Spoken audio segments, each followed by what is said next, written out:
Kami bersyukur hari ini Tuhan atas segala penyertaan-Mu dan berkat-Mu.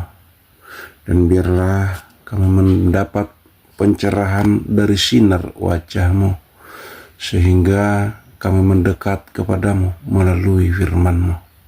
Di dalam nama Allah Bapa, Putra, dan Roh Kudus, Allah yang Esa.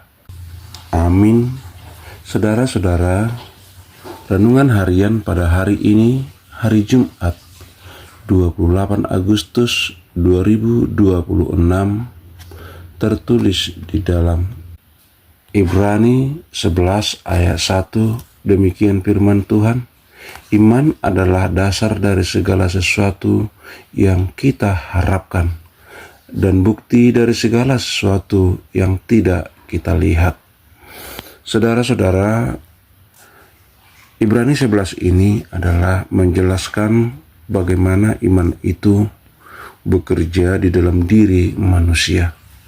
Dan dalam satu pasal ini ditunjukkan bahwa bapak-bapak rohani kita, baik dalam perjanjian lama pada umumnya, yaitu ada di sana Habel, Henok, Nuh, Abraham, bapak-bapak kudus kita, yaitu Abraham, Ishak, Yakub, semua adalah hidup di dalam iman.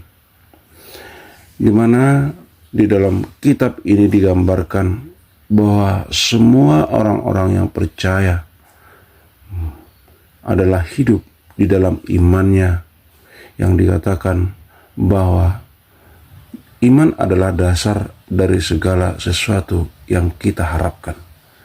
Di mana orang-orang yang beriman itu percaya kepada janji Allah.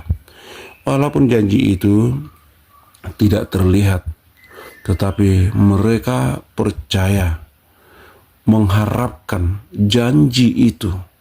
Janji-janji penyertaan, janji-janji berkat Tuhan, janji-janji bahwa Allah akan membawa kita ke suatu tempat yang bersatu dengan Dia. Ada banyak juga janji-janji di dalam kehidupan kita yang tidak terlihat. Kita tidak melihat bagaimana Allah menciptakan alam semesta ini dan jagat raya ini. Kita tidak melihat terkadang dari mana itu masalah-masalah, persoalan-persoalan di dalam kehidupan kita. Tetapi di dalam Yohanes 20 ayat 29, Allah mengatakan, Yesus mengatakan, berbahagialah orang yang percaya walaupun ia tidak melihat. Di mana ketika Thomas tidak percaya kepada Yesus yang sudah bangkit dari antara kematian, tetapi Thomas mengatakan, saya harus melihat bekas paku yang ada di tangannya. Tetapi Yesus menunjukkannya kepadanya sehingga ia menjadi percaya. Tetapi Yesus mengatakan, berbahagialah orang yang percaya walaupun tidak melihat. Demikian kita saudara-saudara di dalam akhir zaman ini.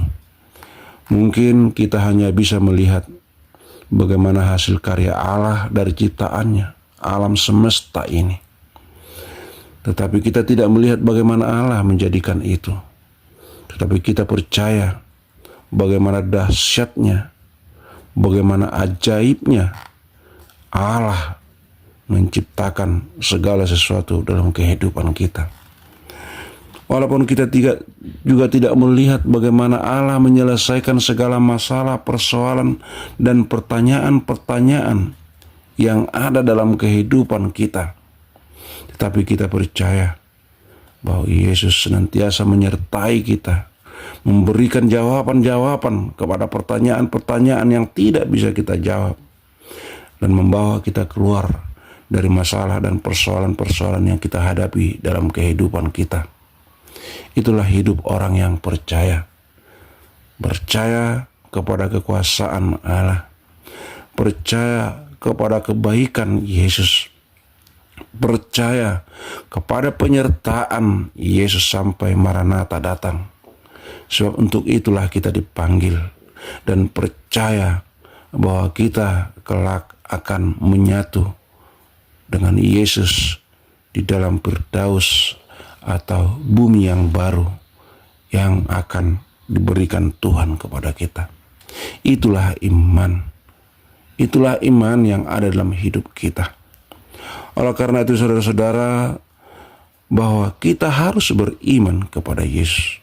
Kalau kita tidak beriman, maka Yesus akan menolak kita. Saudara-saudara, maka dalam hidup kita pada saat ini, percayalah, berimanlah kepada Tuhan. Tidak ada suatu persoalan pun yang begitu besar sehingga Tuhan kita tidak sanggup. Tidak ada masalah pun yang begitu besar sehingga kita tidak sanggup. Tetapi Yesus sanggup. Yesus tidak lebih kecil dari masalah-masalah yang kita hadapi. Tetapi Yesus lebih besar dari setiap persoalan, masalah-masalah yang kita hadapi dalam kehidupan kita ini. Walaupun Yesus 2000 tahun yang lalu yang lahir dan menjadi manusia, tetapi kita percaya kepadanya.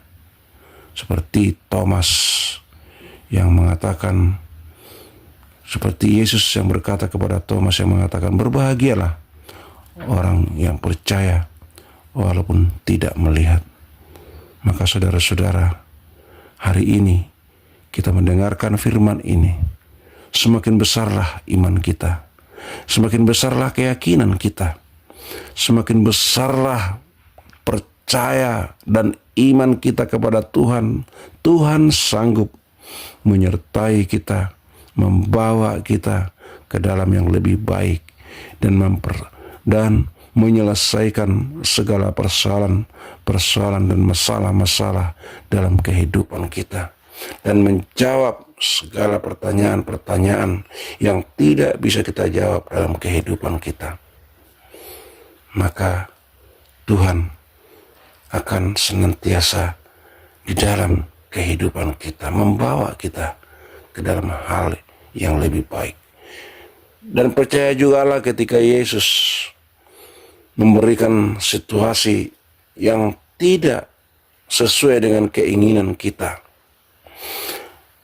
janganlah iman kita tolak. Sebab ada maksud-maksud Yesus yang lebih baik kepada kita. Sama seperti Abraham. Janji itu tidak semua dalam hidupnya digenapi oleh Tuhan.